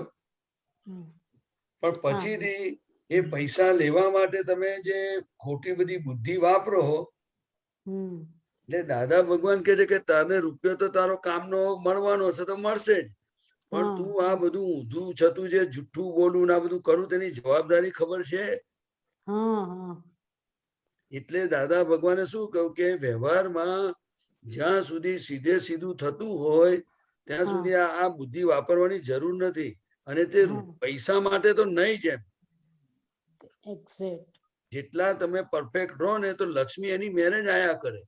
આયા જ કરે, બરોબર. પણ હવે શું છે કે દાદાને જ્ઞાન થયેલું એટલે દાદાને બધી ખબર કે તું જુઠ્ઠું બોલીશ, ચોરીઓ કરીશ તોય તારી લક્ષ્મી જે આવવાની છે તે જ આવવાની છે. તે જ આવશે. અને તું નીતિથી કામ કરીશ તોય પણ જેટલી આવવાની છે તેટલી જ આવવાની છે. પણ તું જુઠ્ઠું બોલીને અને જે અંડા ગંડા કરીને જે કંઈ પણ તું કરીશ એ તને ભોગવવું પડશે. એટલે ખોટ જશે બીજા અવતારમાં. શું થશે? બીજા અવતારમાં ખોટ જશે. એટલે કે તારે ખોટનો ધંધો હું કા કરે? એના કારણે ચોખ્ખે ચોખ્ખું બોલી જાય ને ભાઈ. ખ્યાલ આવ્યો ને? આ સીધે સીધી વાત છે. કેવી છે? એટલે પછી હવે બીજો પ્રસંગ કહું. બીજો પ્રસંગ કે કોઈ એવો નફ્ફટ માણસ પાસે આપણા પૈસા જતા રહ્યા હોય. નફ્ફટ એટલે શું? તો કે તમારા પૈસા આપતો ના હોય તો દાદાએ કહ્યું કે તમારે અંદર સમજણ કરીને રાખવાનું કે ભાઈ આપણું હોય એ આવી જાય અને આપણું ના હોય એ તમે લાખ માતા કૂટ કરો તો આવે નહીં. પણ દાદા કે વ્યવહારમાં શું કરવાનું? તમારે એની પાસે જવાનું. ભાઈ અમને તકલીફ છે, જરા આપજો ને, તમે જે સગવડ થાય તે. એટલે દાદાની દરેક વાતો અપેક્ષાએ છે. શું છે? અપેક્ષા. એ કયા સંજોગોમાં કેવી રીતે કામ કરવું. હવે વકીલે કામ કર્યું તો કામ કરવાના પૈસા એને રૂપિયો ઠર્યો તો આપવાનો જ છે. તે વખત જ કહ્યું સાહેબ જો તમે રૂપિયો આપશો તો આપણે કામ શરૂ કરીએ. ખ્યાલ આવે ને? પછી જૂઠું બોલવાનો પ્રશ્ન જ ક્યાં આવે છે? તમે અને જાઓ કે ના જાઓ એનો પ્રશ્ન નથી. એ તો તમારી પર્સનલ મેટર છે. સોનગઢ જવાનું કે રામગઢ જવાનું. મેં તમારું કામ કર્યું છે અને તમારે કામ કરાવવું છે તો 1 રૂપિયો ફી લાગશે. એટલે દાદા ભગવાન શું કહેતા હતા કે બને ત્યાં સુધી આપણું જીવનમાં બધું જ્યાં તેવા સમય સંજોગ પ્રમાણે વર્તવું તે આપણે શીખવા જેવું છે. અને લક્ષ્મી માટે જે અત્યારે લૂંટફાટો ચાલી છે આ કાળમાં, તો દાદા કે એલા લક્ષ્મી અહીં રહેશે ને તમે હેરતા થઈ જશો. અને તમે જે આ બધા પાપના દળિયા બાંધશો તો મનુષ્યપણામાંથી આ રોટલી ખાતા ખાતા રાડા ખાવા પડશે. રાડા એટલે ઘાસ. ચરોતરમાં બાજરીના રાડા આવે એને રાડું કહેવાય. અને ચોખાનું જે આવે ને એને ઘાસ કહેવાય, પૂરો કહેવાય. હા, એ જરા સોફ્ટ હોય અને બાજરીના રાડા હોય, કડક હોય. ખ્યાલ આવ્યો? હવે એટલે લક્ષ્મી માટે આ બધું નહીં કરવું જોઈએ એમ. એવું આ તો દાદાનું વિઝન છે આખું. શું છે? આ પ્રસંગ ઉપરથી આપણને બહુ શીખવા મળે. ભણેલા ગણેલા એટલે શું કહેવા માંગે છે કે જે ભણતર આપણને ખોટા રસ્તે લઈ જાય છે, ખોટું બોલાવડાવે છે, ખોટું કરાવડાવે છે, એને ભણતર થોડું કહેવાય? ના કહેવાય. ભણતર તો એનું નામ કહેવાય કે આપણને આપણી પ્રગતિ કરાવે રિલેટિવમાં અને અંદર આંતરિક. ખ્યાલ આવ્યો? અને ભણતર વાળો તો ખુમારી વાળો હોય. કેવો હોય? ખુમારી વાળો હોય. કારણ કે કામ કરીને પૈસા લઉં છું સાહેબ. પછી ખાનદાની ને બધી તો આખી વસ્તુ આગળ આવે. એટલે અત્યારે આ શું છે, દાદા એમના જીવનમાં બધા અનુભવ થયેલા અને જોયેલું. જ્ઞાની પુરુષ તો કેવા હોય તો કે એમને તો બહુ કરુણા હોય. આજે બોલેલા છે ને, જો ના ભણેલા ગણેલા કરુણાથી બોલેલા છે. કેવી રીતે? કે અરે રે આટલું બધું તમે સરસ ભણ્યા ગણ્યા અને છતાંય તમે આઠાના માટે જુઠ્ઠું બોલો છો એમ. એટલે તમારું મનુષ્ય જીવન તમે કેવી રીતે બગાડો, ખોઈ નાખો છો એમ. પોઈન્ટ ખ્યાલ આવ્યો ને તમને? એટલે દાદાની દરેક વસ્તુ કરુણા સભર વાત છે. કેવી છે? કરુણા સભર. કોઈને ઉતારી પાડવાની કે એવું રીતનું નથી. આ તો હું મને જેટલું ખ્યાલ છે તે કઉ છું. ખ્યાલ આવ્યો ને? રૂપિયો ઠારો તે માગ્યો, કહ્યું ને? એટલે દાદાએ તો એમને રૂપિયાની વાત તો તમે શું કહું, પણ દાદા ભગવાને આ બધા આપણા મહાત્માઓ કેટલાક જાણતા હશે, ના જાણતા હોય તો પણ મેં લાઈવ સાંભળેલું કહું છું કે દાદા ભગવાન આખી જિંદગી છેતરાયા જ છે. શું કર્યું છે? પણ દાદા એવું કહ્યું કે હું તને નથી કહેતો કે તું મને છેતર, એ તો વ્યવહારથી બધી વાત કરે કે ભાઈ જરા જોજો, હા આમાં કઈ થાય તો જરા વ્યાજબી લેજો, એ વ્યવહારથી બોલે. પણ પેલો કે ના મને પોસાતું જ નથી. ખ્યાલ આવ્યો? દાદા કે ઠીક છે તારે. એટલે ઘણી વાર દાદા ભગવાન એવી રીતે છેતરાયેલા ને, પણ એમણે એક શોધખોળ કરેલી કે જે માણસો જુઠ્ઠું બોલીને પૈસા લે આ બધું કરે છે ને, એનાથી એનું સીલ વેચાઈ જાય. શું વેચાઈ જાય? સીલ વેચાઈ જાય છે. અને જે માણસ આવે, દાદાએ આખી જિંદગી કે અમે સીલ જ ખરીદેલું લોકોનું. કારણ કે લોકો કળિયુગમાં તો બધું પૈસા માટે બધું જ ઊંધું છતું કરી નાખે, બધું જ કરે છે. અને એટલા માટે આપણે ખાસ ધ્યાન રાખવાની જરૂર. સીધી સીધી જ વાત કે ભાઈ મારી પાસે અત્યારે પૈસા નથી, અથવા જે છે તે આ છે પણ હું તમને નહીં આપું અત્યારે. ખ્યાલ આવ્યો? અથવા છે તો હું આટલા જ આપીશ. પણ વ્યક્તિને એક આદત, એક શું કહેવાય કે અમુક સમજણની કચાશ કહેવાય. શું કહેવાય? સમજણની કચાશ. કારણ કે જ્યાં પૈસાની વેલ્યુ મૂકે ને એટલે બીજાની વેલ્યુ ઘટી જાય. શું થાય? દાદા ભગવાને બહુ સરસ કહેલું કે તમે કોની વેલ્યુ એટલે તેને કોની કિંમત તમે મૂકો છો એ બહુ સમજવાની જરૂર છે. એટલે એમાં હિતાહિતનું ભાન આવ્યું. શું આવ્યું? હિતાહિતનું ભાન આવ્યું. પણ હવે આજે સમય જ એવો આવ્યો છે તો શું કરવાનું? કરેક્ટ. અને બીજી વાત તમને કહું, દાદા ભગવાને આ તમે લક્ષ્મીની વાત કાઢી ને એટલે હું કઉ છું કે દાદા ભગવાનને એકવાર મુશ્કેલી આવી તો એમણે વિચાર કર્યો, એટલે મનમાં વિચાર આવ્યો કે લાઈને હું કોઈની જોડે માંગુ એમ. એટલે પછી કે ભાઈ મારે થોડા 5-25 હજાર આપજે ને, એમ જે હોય તે. પછી દાદાને તરત અંદર પાછો વિચાર બીજો ફૂટ્યો કે આ માણસ જોડે હું માંગવાનું એમ. માગું તો માણસ પાસે માગું, એના કરતા 14 લોકના નાથ પાસે ના માગું. એટલે પછી એમને પાછું ફર્યું અંદર. એટલે એમણે 14 લોકના નાથ પાસે માગવાનો અંદર વિચાર આવ્યો. પછી પાછળ બીજો વિચાર આવ્યો, હવે એમની પાસે માગીને શું કામ છે? મારા કર્મના ઉદયમાં જે છે એને ભોગવી લો ને, જે આવ્યો હિસાબ તેનો ચૂકતે કરી નાખો. એ પાછા આપણા ઉપરી થાય. આ કુમારી તમે જોઈ દાદાની કેવી છે? હવે એ પોતાના જીવનમાંથી આ શીખેલા છે. આપણે વ્યવહારમાં માંગવા પડે એની ના નથી કહેતા, પણ કહેવા શું માંગે છે કે આ બધું આખું જગત એક્ઝેક્ટ હિસાબથી છે એમ.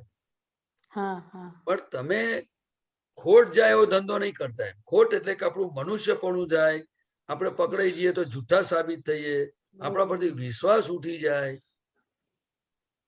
એટલે એમણે બીજું એક વાક્ય બહુ સરસ કર્યું. તે દાદા સત્સંગમાં કહેતા હતા કે જોજો કે ભગવાન આગળ આબરૂ ના જાય એનું ધ્યાન રાખજો. કે શું કે છે? ભગવાન આગળ આબરૂ ના જાય એનું ધ્યાન રાખજો. એટલે શું? ના એ તો તમે જ સમજાવો. ના ના તમને તમને શું લાગે છે? હવે જો શુદ્ધાત્મા ભગવાન છે એ જ 14 લોકના નાથ છે, પણ એ શું અત્યારે આવરણ દશામાં છે. એટલે મીન્સ અમુક અંશે બીજ થયેલી છે, કેવળ જ્ઞાન નથી ખુલ્યું. બરાબર? હવે તમે મને કહો કે ભગવાનની હાજરી છે આ શરીરમાં એટલે આ શરીર ચાલે છે. એ વાત તો સાચી કે ખોટી? 100%. અને આપણું સ્વરૂપ શુદ્ધાત્મા છે પણ સાચું કે ખોટું? એ પણ સાચું. હવે તમે કહો એમની હાજરીમાં આ મન, વાણી, બુદ્ધિ બધું કામ કરતી હોય, અને કદાચ માનો કે એ ગોટાળો કરતું હોય, કામ તેમ ટેકનિક કરતું હોય, ટ્રીક કરતું હોય, તો આપણને દેખાય કે ના દેખાય? દેખાય ને. આપણે શુદ્ધાત્મામાં છે તરત દેખાય કે જો આ પ્રદીપાનંદજી ગોટાળો માર્યો, જો આ પ્રદીપાનંદજી બહાના કાઢે છે, જો મય જુદું છે બહાર જુદું છે, એવું ખબર પડે કે ના પડે? મને પડે. કારણ કે હું પ્રદીપ થી જુદો છું. હવે જ્યાં જુદો હતા કેવાનો અલા હું બેઠો છું, શું માંગ્યું ત્યાં? આપણે આટલું બોલીએ ને તોય બધું મેં પાંસરું થઈ જાય. પણ હુંકારો તો ધરવાનો કે નહીં? હું બેઠો છું એ જ મોટો. હું બેઠો, મારી હાજરી શું માંગ્યું ત્યાં બધું? કરેક્ટ. એટલે પછી એટલે શું છે કે આ આખો પુરુષાર્થ થાય પછી કે આ પ્રકૃતિને જેમ જેમ ઓળખાય, કારણ કે આત્માની ભગવાનની હાજરી ત્યાં તો પ્રકૃતિ ફંક્શન કરી શકે છે. સાચી વાત. પછી આપણી હાજરીમાં આડું અવડું કરતા હોય આપણને દેખાય તો તરત પછી એને પાછું વાળવાનું કે નહીં?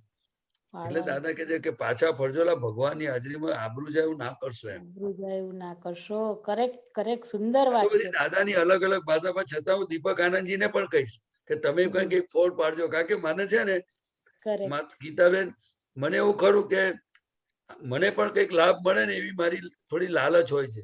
એટલે હું દીપક આનંદ ને કહું કે તમે થોડું વચ્ચે બોલજો, અને મારી ભૂલ હોય તો સુધરી જાય ને કોક વાર. સાચું કે ખોટું? સાચું, પણ તમારી ભૂલ અને ના આપણે હોય. બધા એક જ છીએ, પછી પ્રશ્ન ક્યાં છે? સાચી આપણે તો વાત છે. સ્વાધ્યાય કરીએ છીએ. સ્વાધ્યાય જ છે ને આપણે. હા, એટલે હું દીપક આનંદજી સાથે વાત કરું કે 2 મિનિટ કઈક બોલો દીપક આનંદજી. હાજી. હા, તો આપણે શું કહીએ,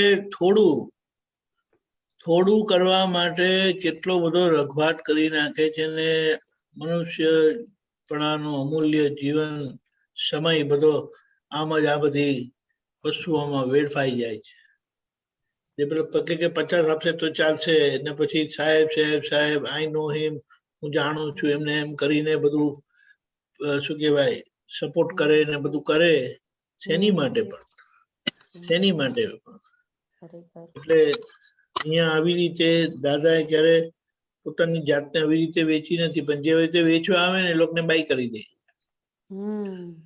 હવે બાય કરી દે એટલે એ સામાન્ય નુકસાન નથી કરતા, ના, પણ તો જ આપણાથી છૂટાય. તો જ છૂટાય છે. એટલે સામાનો અહંકાર ને આપણે ખરીદી લેવાનો. એમને તો વેચવો જ છે, એમને વેચવો જ છે. અને એટલે ખરીદી લે એટલે આપણે છૂટી જઈએ. એટલે આ ધંધો કરવા જેવો છે. હા, બરોબર છે સાહેબ. અહંકાર ખરીદી લેવાનો, અહંકાર એનો ખરીદી લેવાનો આપણે બધાનો. હા, બરોબર. પછી ઓકે દીપકાનંદજી, હવે પહેલા કેવી અણસમજણ હતી પ્રદીપાનંદજી? હા, બોલો બોલો, વાતો અમે એક જ છે, અમે જુદા છે જ નહીં. પહેલા કેવી અણસમજણ હતી કે આપણે બધી વસ્તુ ખરીદી લીધી હોય કરિયાણાની કે કોઈની, પણ એ રાત્રે બિલ લેવા આવે ને કેશ, એટલે એવી પહેલા બહુ એવી અંધશ્રદ્ધા હોય કે જે પણ હોય કે રાત્રે કોઈને પૈસા આપવા નહીં, એવો નિયમ હતો મારા ફાધર ઇન લો નો. બરાબર. રાત્રે કોઈને પૈસા આપવા નહીં. જો આપણે બધી વસ્તુઓ લઈ લીધી ઘરમાં, પણ આ નિયમ કે ભાઈ અત્યારે તને રાત્રે નહીં આપીએ, અમે કાલે સવારે આપીશું તને, એવું કહીએ. આપવાનું હા પાડીએ, ના પાડીએ, પણ આવું થયેલું છે મારાથી, ઘરમાં બધાથી. તો હવે આનો પ્રતિક્રમણ કરીને છૂટી જવાનું સાહેબ, કોને આમાં પ્રતિક્રમણ નહીં, પહેલા બધા નિયમો જૂના માણસો જે બધા હતા ને એમના નિયમો આવા જ હતા કે રાત્રે કોઈને પૈસા નહીં આપવા એમ. પણ હવે એ કઈ નથી આપવાની દાનતની વાત નથી, પણ આપણે સમજવાનું છે આમાંથી કે આપણે એ સમજવું જોઈએ કે રાત્રે આપણે બીમાર પડ્યા અને હોસ્પિટલમાં લઈ ગયા અને દવાઓ લાવવી પડે તો દવાવાળાને પૈસા કાઢીને આપીએ કે ના આપીએ? ત્યાં આપી દઈએ છે તરત જ. પછીથી સમજો કે આપણી પાસે સાધન ના હોય ને રિક્ષા કે કશું કરીએ તો રિક્ષા વાળાને પૈસા આપીએ કે ના આપીએ? આપી દઈએ ને રિક્ષા. એટલે હંમેશા કેવું છે કે કોઈ પણ નિયમ ભલે હોય પણ એ પ્રેક્ટિકલ હોવો જોઈએ. કેવો હોવો જોઈએ? પ્રેક્ટિકલ હોવો કે જોઈએ. જો તમે નથી આપતા તો પછી ગમે તે થાય, મારે પણ નહીં આપું એટલે નહીં જ આપું, બીજા હવારે રિક્ષા વાળાને આપીશ. ડોક્ટર ને બી પેલા કે 500-1000 રૂપિયા મૂકો, તો કે ના ભાઈ હવારે જ આપીશ, દવા કરી કે નહીં તો હવારે જ આવીશ. એવું બોલીએ આપણે? ના બોલાય. એટલે હું કહેવા શું માંગુ છું કે નિયમ સાચો છે, પણ હંમેશા કોઈની પરિસ્થિતિને સમજીને કામ કરવું જોઈએ. નિયમ એવો હોવો જોઈએ કે જે નિયમ બધાને સુખરૂપ થાય અને આપણું પણ કામ થાય. ખ્યાલ આવ્યો? એટલે દાદા ભગવાને આપણને એક આજ્ઞા આપી છે, ચોથી, કે તમારે શું નક્કી કરવાનું કે સમભાવે નિકાલ કરવો છે. એટલે દાખલો સત્સંગમાં કેવો આપે કે ભાઈ પેલો કોથરે પૈસા વધારે લખી લાયો તો આપણે શું કહેવાનું? ભાઈ અમે તમારા કાયમના ગ્રાહક છે, આમ છે તેમ છે. ખ્યાલ આવ્યો? પછી કે ના સાહેબ પણ આ થાય ને, હા ચલો તમે આટલા ઓછા, પણ કે દાદા કે નિકાલ કરવાનો. શું કરવાનું? પણ સંભાવે નિકાલ કરવાનું જ્ઞાન આપણી પાસે હમણાં આવ્યું. હમણાં આવ્યું છે આ જ્ઞાન. પહેલા આવું થઈ ગયું છે. આ જ્ઞાન પહેલા આવું ઘરમાં થાય પણ આપણે બધા વડીલો ઘરમાં હોય તો આપણાથી તો કઈ બોલાય જ નહીં. ના પણ ના, એ તો આવું બરાબર. આ તો જનરલ વાત કરું છું. હા, એ મને આ ખબર જ છે. સાંભળીને. બધા બહુ જૂના માણસોના નિયમો હતા. હા, એમની એ જે જ. સમજણ છે એને ખોટી નથી કહેતા, પણ ખરેખર. આપણે આપણી રીતે હવે એમાંથી શીખવાનું. હવે તો એવું નથી કરતા આપણે. હા, હવે આપણે પ્રેક્ટિકલ થવું છે કે કોઈ પણ રાત્રે. માણસે માલ લીધો છે તો પછી એ પૈસા લેવા એને આપી દેવાનું, ઊંચું મૂકી આપી દેવાનું. જ દેવાનું. રાત્રે 12 વાગે આવે કે 1 વાગે આવે કે ના, 10 એને વાગે આવે, જરૂરિયાત આપી છે ને. દેવાનું.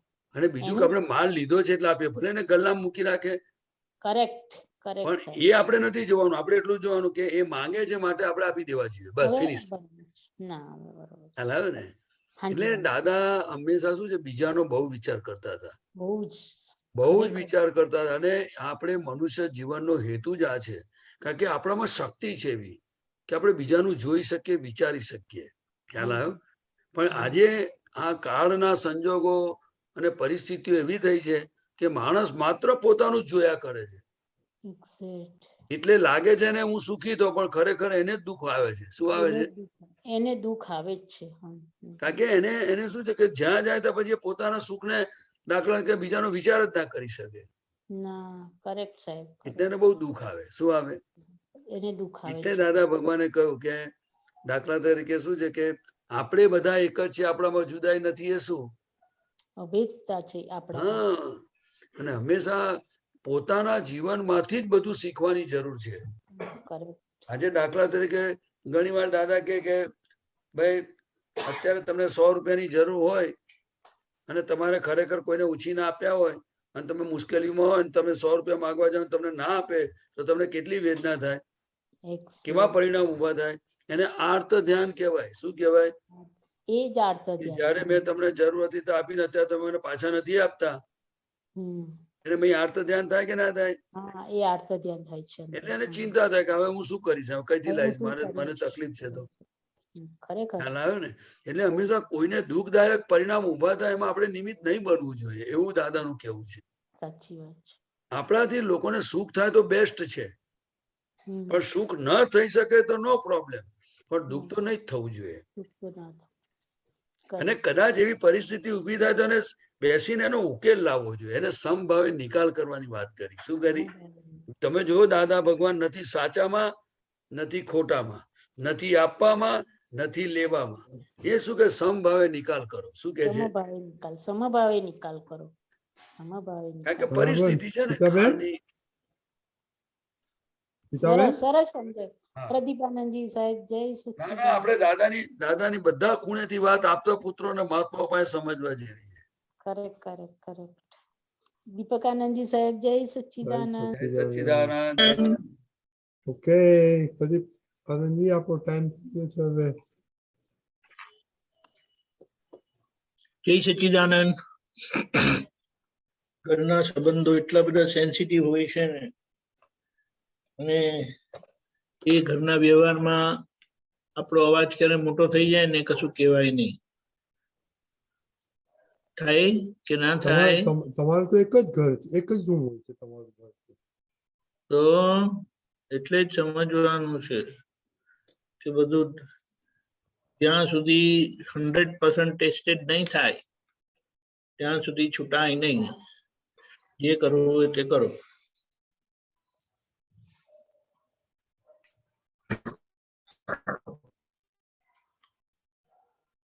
એટલે ખાસ કરીને ઘરના લોકોના તો શું રીતે રાત દિવસ પ્રતિક્રમણ કર્યા કરો, કારણ કે બધા એ ચીકણા સંબંધ વાળા, હિસાબ વાળા ઘરમાં ભેગા થયા છે. જ્યારે જુઓ ત્યારે ભટકાયા જ કરે. એવું કહેવાય ના કહેવાય? પણ આપણે સમજીએ આવું છે તો આપણે શું કરવું જોઈએ? એટલે સતત આના પાછળ જ રાત દિવસ લાગી જવાનું, નહીં તો ઘર છૂટશે નહીં, ઘરના હિસાબો છૂટશે નહીં. અને પછી ગમે તેટલો સત્સંગ કરો, ડાઈ વાતો કરો, પણ દીવા નીચે અંધારું કહે છે ને, હવે એવું આપણે નથી રાખવું. એટલે ઘરના લોકો સાથે એ લોકોને તો યાદ કરીને માફી માંગવાની. અહીંનું કઈ થયા જ કરે. તમને અનુભવ નથી બધાને? હા, મારો અવાજ આવે છે કે નહીં? આવે છે. શું કહ્યું તમે? આવે છે, આવે છે. હા, બધાને અનુભવ છે. ઘર એટલે વાદ ઉપર વિવાદ થયા જ કરે. નથી થતો? થાય છે. એટલે આપણે શું કે ત્યાં વાદ ઉપર વિવાદ થાય છે અને થયા જ કરે છે, તો એની માટે કરો છો શું? એવું ધ્યાન રાખવાની જરૂર નથી. એટલે દાદાએ તો આખું જીવન જ એમનું પ્રયોગ સ્વરૂપે હતું કે પૂર્વ પ્રયોગ આજે પરિણામ આપે. પૂર્વ પ્રયોગ થયેલો કરેલો નહીં. પૂર્વ પ્રયોગ થયેલો કોના પર થયેલો? આ પ્રયોગ પર. એના પર આખે આ પેલું કે ને મન વચન કાયા, એ પરિણામ સ્વરૂપ, પૂર્વનું પરિણામ સ્વરૂપ, પૂર્વનું કારણનું પરિણામ સ્વરૂપ આજે આ બધું તોફાન ચાલ્યા કરે. તેમાં આપણે છૂટવાનો રસ્તો મળ્યો. એટલે આ ઘરના લોકોને જેમની જોડે આપણે 15, 20, 18 એટલા બધા કલાક આપણે સાથે રહેતા હોઈએ તો પછી શું થતું હોય? એટલે કોઈ પણ જાતનો ભેદ નહીં, પેલું શું કહેવાય, મતભેદ નહીં. ઉભા થશે સંજોગો, ઉભા થવા સ્વાભાવિક છે, કારણ કે અંદર એવો માલ પડ્યો છે અને એ એવી રીતે કરાવે. આપણે જાગ્રત રહેવા એ ના પાડે છે. જાગ્રત રહેવામાં શું વચ્ચે આવે છે? બોલતા નથી કોઈ. બધા બારી બંધ કરી, મોઢું બંધ કરીને બેઠે. બોલે તો ફસાય ને. આડાઈ વચ્ચે આવે છે. એટલે કીધું કે આડા એટલે સરળ થઈને સીધા થઈને એક્સેપ્ટ નહીં કરી દેવું. તે પાછા ઉપરથી બહાના આપે. મને એમ કે આમ હશે, મને એમ કે તેમ હશે. બોલો. એટલે આપણે હવે એ લઈએ. જય સચ્ચિદાનંદ. જય સચ્ચિદાનંદ. અવાજ મોટો થાય એટલે આપણે સમજી ના જવું જોઈએ કે કશે ભૂલ છે, અને તે સામાન્ય નથી. આપણી પોતાની જ ભૂલ છે. યસ. એટલે અહીંયા આપણે સમજવા માંગીએ છીએ ને હવે આજે પ્રયોગ કરીએ. રાજેશભાઈ, તમારે કશું કેવું છે? ના ના, તમે કહેતા હતા ને એટલે કે બોલતા નથી કોઈ, તો અમે કેવી રીતે બોલીએ? અચ્છા, એટલે મોડું તમારું બંધ રાખ્યું છે એટલે. હા, ઘરમાં એવું જ કરે છે. ઘરમાં એ લોકો એવું જ કરે છે કે મોઢું આપણું બંધ કરી દીધેલું હોય ને એવું બોલે ને પછી કહે કે તમે કેમ બોલતા નથી હવે. પણ એ તો કોઈને અનુભવ ક્યાં છે? સાચી વાત. અરે બહુ. એટલે અહીંયા આપણે સમજી જવાનું છે આપણી ગનેગારી, અને ગનેગારીને લાચારીને કેવી રીતે આપણે એમાંથી નીકળી જઈએ. એ દાદાએ જેનો જવાબ આપ્યો છે અને સાચી સમજણ સાથેનું પ્રતિક્રમણનો પ્રયોગ આપ્યો છે, એ આપણે બરાબર જમાવીએ. ઓકે. જય સચ્ચિદાનંદ. જય સચ્ચિદાનંદ. જય સચ્ચિદાનંદ.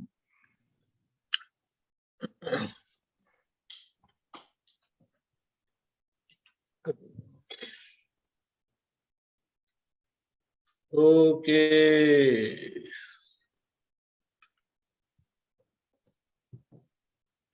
हे दादा भगवान, हे दादा भगवान, हे श्री सिमंदर स्वामी प्रभु, हे श्री सिमंदर स्वामी प्रभु, શુદ્ધાત્માના દિવ્ય જ્ઞાન પ્રકાશમાં, શુદ્ધાત્માના દિવ્ય જ્ઞાન પ્રકાશમાં, પ્રજ્ઞ પ્રકાશમાં, પ્રજ્ઞ પ્રકાશમાં આજ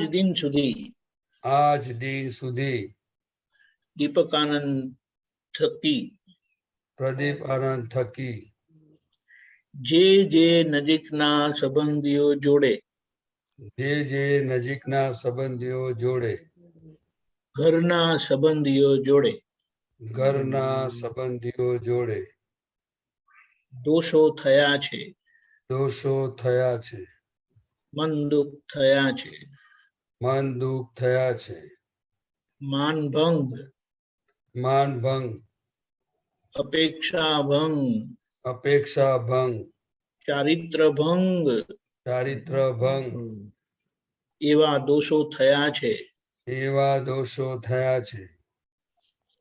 તો તેનો શુદ્ધ ઉપયોગ પૂર્વક, તો તેનો શુદ્ધ ઉપયોગ પૂર્વક હું મારી પ્રગટ અંતરાત્મા દશામાં, હું મારી પ્રગટ અંતરાત્મા દશામાં, જાગ્રત દશામાં, જાગ્રત દશામાં જોવાનું, સામાયિક પ્રતિક્રમણ કરવાની, સામાયિક પ્રતિક્રમણ કરવાની, પરમ શક્તિ આપો, શક્તિ આપો, શક્તિ આપો, પરમ શક્તિ આપો, શક્તિ આપો, શક્તિ આપો. હે શુદ્ધાત્મા ભગવાન તમે જુદા, દીપકાનંદ જુદા. હે શુદ્ધાત્મા ભગવાન તમે જુદા અને પ્રદીપાનંદ જુદા. હે શુદ્ધાત્મા ભગવાન તમે રિયલ છો, દીપકાનંદ રિલેટિવ છે. હે શુદ્ધાત્મા ભગવાન તમે રિયલ છો અને પ્રદીપાનંદ રિલેટિવ છે. હે શુદ્ધાત્મા ભગવાન તમે પરમેનન્ટ છો, દીપકાનંદ ટેમ્પરરી છે. હે શુદ્ધાત્મા ભગવાન તમે પરમેનન્ટ છો, પ્રદીપાનંદ ટેમ્પરરી છે. અવસ્થા માત્ર કુદરતી રચના છે. અવસ્થા માત્ર કુદરતી રચના છે. મન વચન કાયની અવસ્થા માત્ર કુદરતી રચના છે. મન વચન કાયની અવસ્થા માત્ર કુદરતી રચના છે. જેનો કોઈ બાપોય રચનાર નથી, જેનો કોઈ બાપોય રચનાર નથી, અને તે વ્યવસ્થિત છે, અને તે વ્યવસ્થિત છે. મન વચન કાયાથી તદ્દન જુદો એવો શુદ્ધાત્મા છું. મન વચન કાયાથી તદ્દન જુદો એવો શુદ્ધાત્મા છું. હું શુદ્ધાત્મા છું. હું શુદ્ધાત્મા છું. હું શુદ્ધાત્મા છું. હું શુદ્ધાત્મા છું. હું શુદ્ધાત્મા છું. હું શુદ્ધાત્મા છું. હું શુદ્ધાત્મા છું. હું શુદ્ધાત્મા છું. જય સચ્ચિદાનંદ. જય સચ્ચિદાનંદ.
જય સચ્ચિદાનંદ. જય સચ્ચિદાનંદ. બધું કર્યા પછી પણ તમે કર્યું તો એમાં ધાડ શું મારી? એ તો તમારી જવાબદારી હતી. થાય કે નહીં? સાંભળવામાં આવે કે નહીં? પછી અંદર શું થાય? એટલે યાદ કરીને જે તે રસ્તે ગલીબજી કરીને આમ તેમ કરીને સમભાવે નિકાલ કરો. પહેલા તો જેમ આપણે કહીએ છીએ કે આપણે એમ કહીએ કે આપણે આપણા ઘરના લોકોને અંડર એસ્ટિમેટ કરેલા છે કે નહીં? Under estimate. એ લોકો તો આપણા પર કોઈ ઉપકાર કર્યો જ નથી ને. દાદા ભગવાને તો કીધું કે કોઈ એક પ્યાલો ચા પીવડાવેલી હોય તો આખું જીવન અમે એમનો ઉપકાર ભૂલીએ નહીં. તો આપણા ઘરના લોકો કે આપણા માટે શું કર્યું છે? કશું કર્યું છે? ગીતાબેન બોલતા નથી. કંચનભાઈ તો મૌન જ થઈ ગયા. ડોક્ટર બંપિનભાઈ આપણાથી ના બોલાય વડીલોને. એ જ પણ કેવું કેવું બોલાય છે, કેવું કેવું બોલ્યા છે.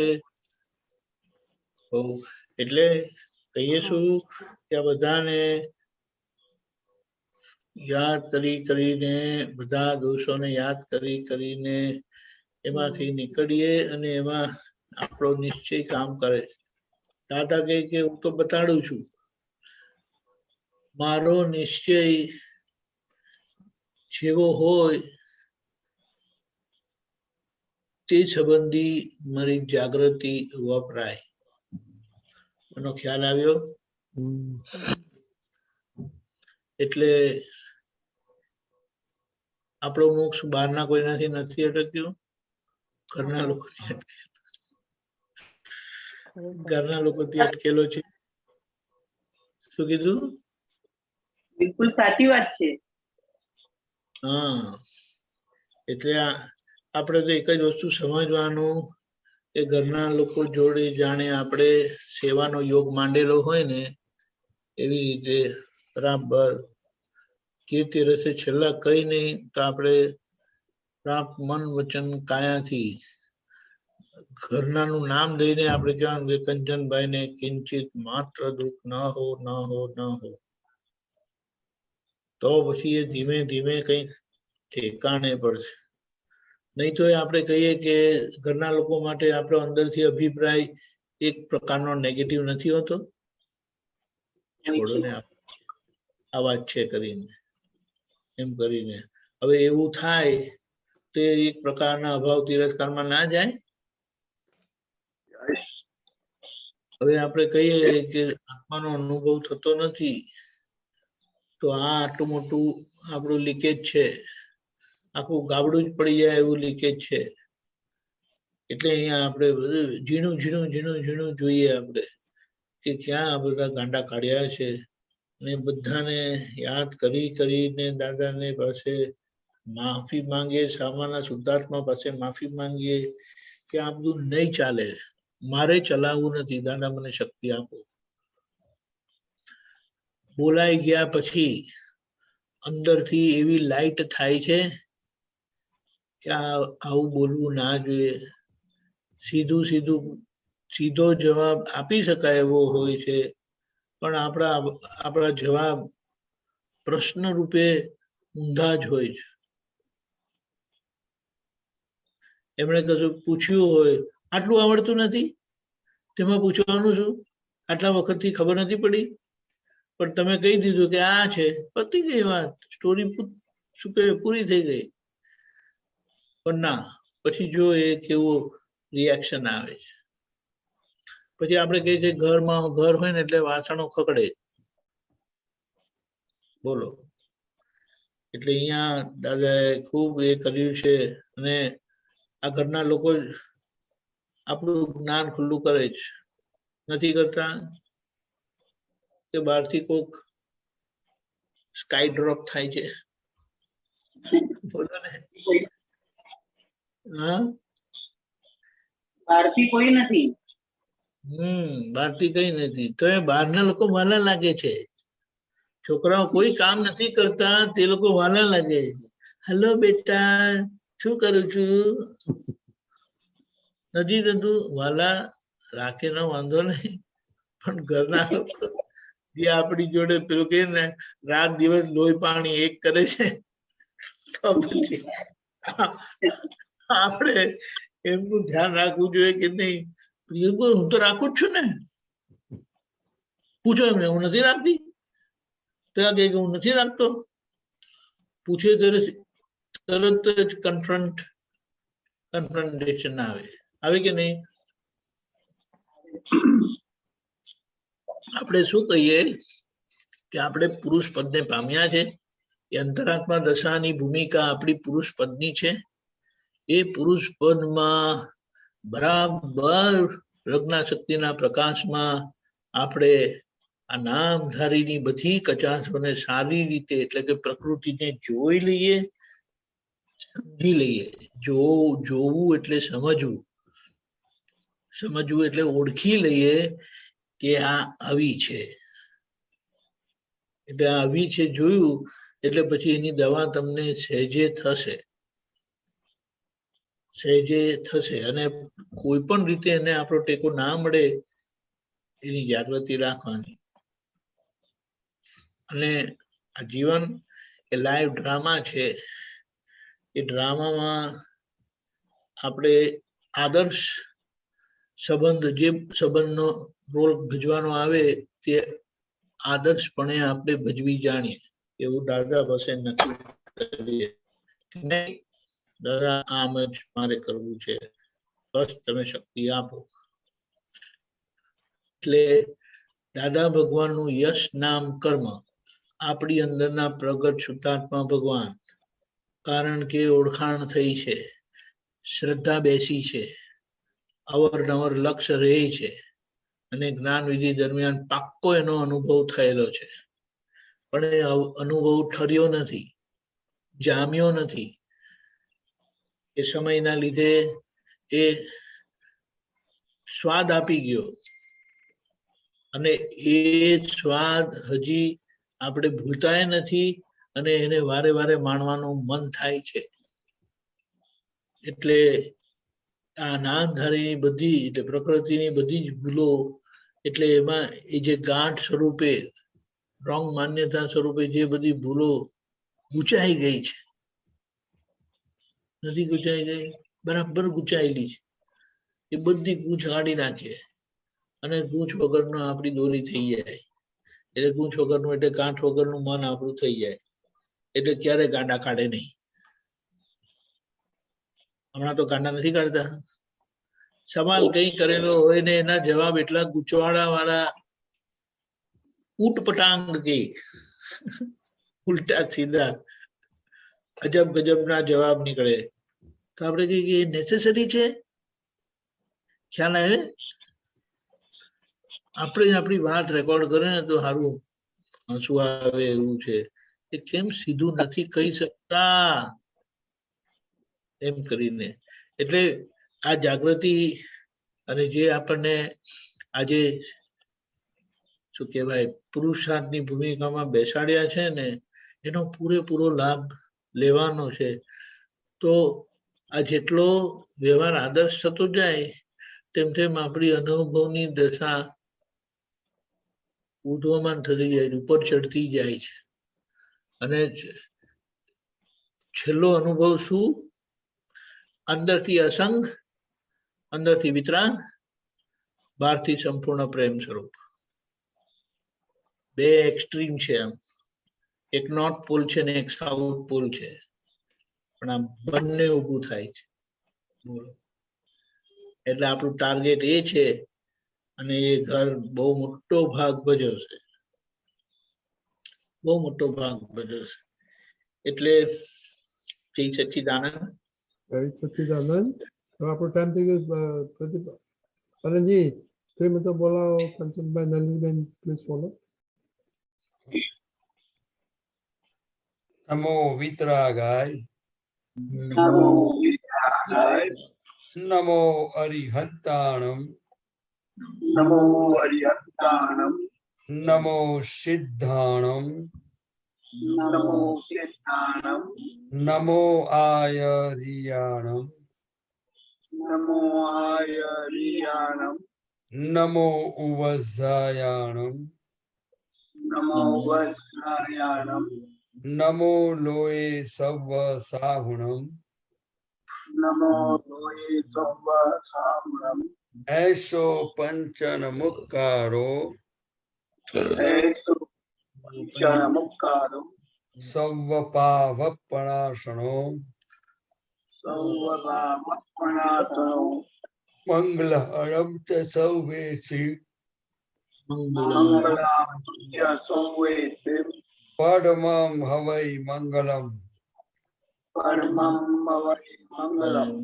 ઓમ નમો ભગવતે વાસુદેવાય.